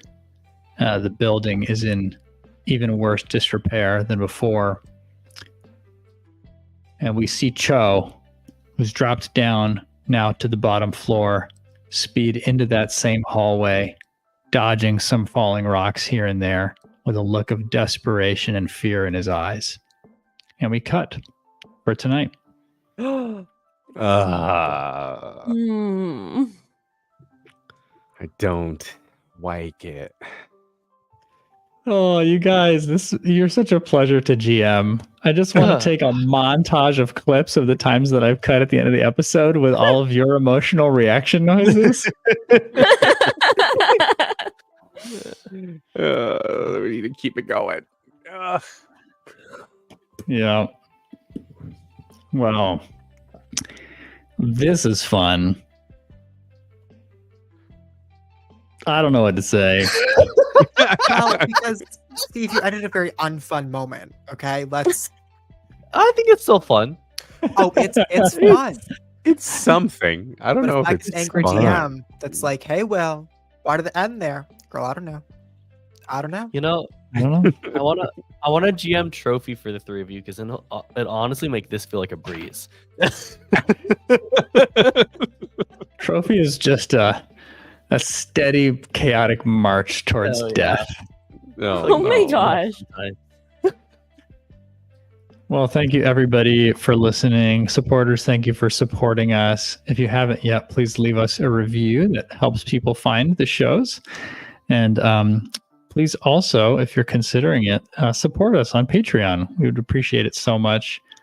Every little bit helps a ton. Some people have joined not long ago at the $1 a month tier, the I'm just happy to be here tier. And we appreciate you so much, those who do that. Thank you. We will see you next time on Relics of the New Republic. Goodbye. Bye. Bye. Raidsies? Raidsies. Justin? He's on it. We are raiding Bye.